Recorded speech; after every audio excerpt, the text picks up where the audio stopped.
Bismillahirrahmanirrahim. Assalamualaikum warahmatullahi wabarakatuh.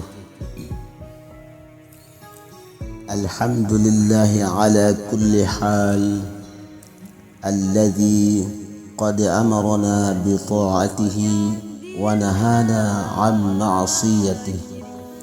أشهد أن لا إله إلا الله وحده لا شريك له وأشهد أن سيدنا محمدا رسول الله. اللهم صل على سيدنا وحبيبنا وشفيعنا ومولانا محمد وعلى آله وصحبه أجمعين. أما بعد. Para pendengar yang dikasihi oleh Allah Azza wa Jalla, pada pertemuan kali ini izinkan saya menceritakan sebuah kisah yang sangat menakjubkan hati, di mana cerita atau kisah ini dapat kita jadikan i'tibar dalam mengarungi bahtera kehidupan di dunia yang penuh dengan carut marut, yang akhir-akhir ini akhlak umat manusia semakin jauh dengan apa yang telah Allah gariskan. Mereka sudah tidak bisa lagi membedakan mana yang haram dan mana yang halal. Kisah ini datang dari seorang sahabat Rasulullah yang bernama Abu Dujanah Simak bin Al-Kharasa, yang pernah membuat Rasulullah Sallallahu Alaihi Wasallam meneteskan air mata. Abu Dujanah Simak bin Kharasa merupakan salah satu sahabat Nabi Muhammad Sallallahu Alaihi Wasallam yang sangat taat kepada Allah. Pria yang berasal dari kabilah Khazraj ini hidup serba kekurangan. Kisah hidupnya membekas di hati Rasulullah. Bahkan Rasulullah pernah menangis setelah mendengar cerita kelaparan yang dialami keluarga Abu Dujanah. Suatu hari Rasulullah menegur Abu Dujanah karena setiap usai menjalankan ibadah sholat subuh berjamaah, dia langsung pulang ke rumah. Abu Dujanah tak pernah menunggu selesai pembacaan doa yang dipanjatkan Rasulullah. Rasulullah pun berkata kepada Abu Dujanah, "Hai Abu Dujanah, apakah kamu ini tidak punya permintaan yang perlu kamu sampaikan kepada Allah sehingga kamu tidak pernah menungguku selesai berdoa? Kenapa kamu buru-buru pulang begitu saja? Ada apa?" tanya Nabi Muhammad Sallallahu Alaihi Wasallam.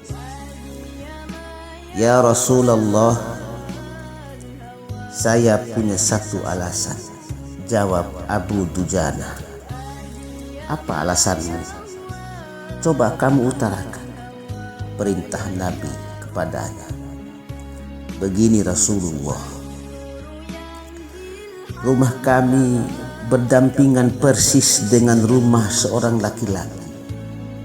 Di atas pekarangan rumah milik tetangga kami ini terdapat satu pohon kurma yang menjulang, dahannya menjuntai ke halaman rumah kami.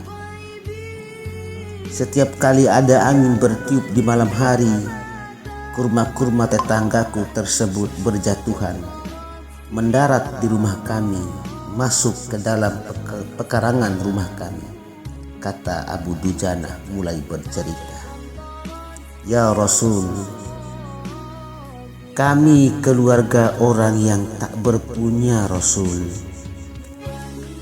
Anakku sering kelaparan, kurang makan ya Rasul. Saat anak-anak kami bangun, apapun yang didapat dan dilihat oleh mereka langsung memakannya. Oleh karena itu, Setelah selesai sholat, saya bergegas pulang sebelum anak-anakku tersebut terbangun dari tidurnya. Kami kumpulkan kurma-kurma milik tetangga kami tersebut yang berceceran di halaman rumah. Lalu kami mengembalikan kepada pemiliknya, sambung Abu Dujana. Abu Dujana melanjutkan, suatu saat dia terlambat pulang ke rumah.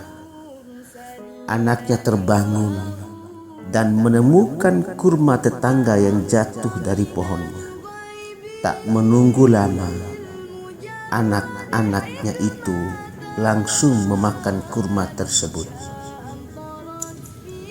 Mata kepala saya sendiri menyaksikan, ya Rasul. Tampak ia sedang mengunyah kurma basah di dalam mulutnya. Ia habis memungut kurma yang telah jatuh di rumah kami semalam.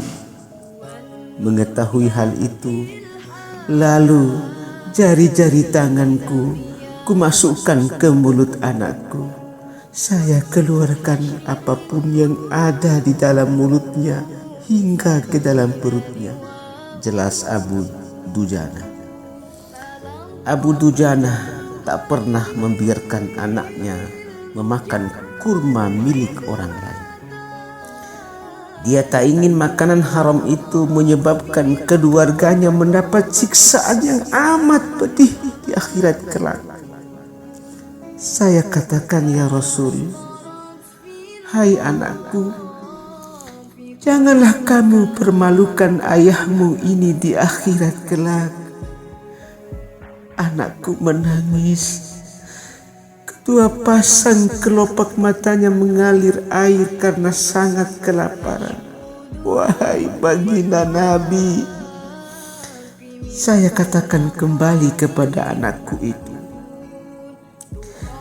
hingga nyawamu lepas pun, aku tidak akan rela meninggalkan harta haram dalam perutmu. Seluruh isi perut yang haram itu akan aku keluarkan dan akan aku kembalikan bersama kurma-kurma yang lain kepada pemiliknya yang berhak. Pandangan mata Rasulullah langsung berkaca-kaca. Wajahnya pucat pasi mendengar pengakuan Abu Dujana. Butiran air mata Rasulullah, air mata mulianya berderai begitu deras. Wajahnya yang bersinar terang seketika berubah menjadi wajah masam karena kesedihan. Rasulullah mulai mencari tahu siapa sebenarnya pemilik pohon kurma yang dimaksud Abu Dujana. Abu Dujana pun menjelaskan bahwa pohon kurma tersebut milik seorang laki-laki munafik. Tanpa basa-basi, Nabi Muhammad SAW mengundang pemilik pohon kurma hadir di rumahnya. Lalu Rasulullah menawar pohon kurma dengan harga yang sangat tinggi. Kata Rasulullah kepada lelaki munafik itu, bisakah jika aku minta kamu menjual pohon kurma yang kamu miliki itu? Aku akan membelinya dengan 10 kali lipat dari pohon kurma itu sendiri. Pohonnya terbuat dari batu zamrud berwarna biru, disirami dengan emas merah, tangkainya dari mutiara putih. Di situ tersedia bidadari yang cantik jelita sesuai dengan hitungan buah kurma yang ada, kata Rasulullah. Pria munafik itu lantas menjawab dengan tegas, wahai Muhammad, saya tak pernah berdagang dengan memakai sistem jatuh tempo. Wahai Muhammad, saya tidak mau menjual apapun kecuali dengan uang kontan dan tidak pakai janji kapan-kapan. Tiba-tiba Abu Bakar As-Siddiq datang. Ia menegaskan langsung melunasi pembayaran pohon kurma tersebut. Ya sudah, kata Abu Bakar, aku beli dengan 10 kali lipat dari tumbuhan kurma milik lelaki ini yang varietasnya tidak ada di kota ini, atau jenis daripada kurma yang dimiliki oleh lelaki ini bagus sekali, ujar Abu Bakar. Pria munafik terlihat sangat kegirangan. Dia akhirnya menyerahkan pohon kurma secara simbolis kepada Abu Bakar. Selanjutnya Abu Bakar menyerahkan pohon kurma kepada Abu Dujana. Rasulullah kemudian bersabda, "Wahai Abu Bakar sahabatku, aku yang menanggung gantinya untukmu." Mendengar sabda Nabi ini, Abu Bakar bergembira bukan main. Begitu pula Abu Dujana. Sedangkan si munafik berlalu, dia berjalan mendatangi istrinya, lalu menyampaikan kisah yang baru saja terjadi. "Hai istriku, aku telah mendapat untung banyak hari ini. Hahaha. Aku dapat 10 pohon kurma yang lebih bagus. Padahal kurma yang aku jual itu masih tetap berada di pekarangan rumah kita. Aku tetap yang akan memakannya lebih dahulu, dan buah-buahnya pun tidak akan pernah aku berikan kepada tetangga kita sedikit pun," ucap lelaki munafik itu. Malamnya, si munafik tertidur pulas. Keesokan harinya dia bangun dan melihat pohon kurma sudah berpindah posisi. Kini berdiri di atas tanah milik Abu Dujana. Seolah-olah tak pernah sekalipun tampak pohon tersebut tumbuh di atas tanah lelaki munafik itu. Tempat asal pohon itu rata dengan tanah. Dia keheranan, tiada tara. Kebingungannya pun semakin menjadi. Para pendengar yang berbudi luhur, sebagai seorang muslim perlu memiliki kehati-hatian, warok dalam memperoleh rezeki. Jangan sampai rezeki yang dapat itu justru diperoleh dengan cara-cara batil, semisal mengambil hak orang lain. Lantas kaitannya dengan kisah yang diceritakan ini, bagaimanakah hukumnya? Semua harta yang dimiliki oleh orang lain tidak boleh dinikmati oleh orang lain kecuali dengan izin pemilik harta. Rasulullah sallallahu alaihi wasallam bersabda, "La yahillu mala imri'in muslimin illa bi thayyibi nafsihi minhu." Tidak halal harta seorang muslim kecuali dengan keridhoannya. Oleh karenanya, silakan meminta izin kepada tetangga agar bisa menikmati buah yang jatuh milik tetangga itu di pekarangan rumah kita.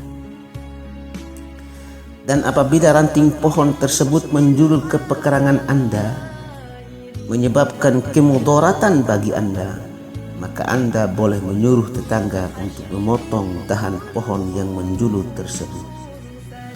Agar beruntung dan berbahagia, bersihkanlah jiwa kita. Dari mana memulainya? Bisa dari makan minum kita. Hai Rasul-Rasul, makanlah dari makanan yang baik-baik dan kerjakanlah amal yang soleh. Al-Mu'minun ayat 51. Tampak bersih tidaknya jiwa seseorang sangat bergantung kepada halal atau haramnya makanan yang dikonsumsinya. Terasa bahwa memakan makanan yang baik lagi halal adalah prasyarat sebelum beramal soleh. Jika kita selalu makan yang halal dan baik, berarti kita selalu siap untuk beramal soleh. Orang dengan penampilan seperti itulah yang berhak memperoleh keberuntungan. Hadanallah wa iyyakum ajma'in. Semoga bermanfaat untuk kita semua. Tinggalkanlah sesuatu yang baik untuk saudara-saudaramu. Niscaya kebaikan yang ditinggalkan itulah yang akan menjadi penyelamat kita di yaumil akhir. Wabillahi taufiq wal hidayah. Wassalamualaikum warahmatullahi wabarakatuh.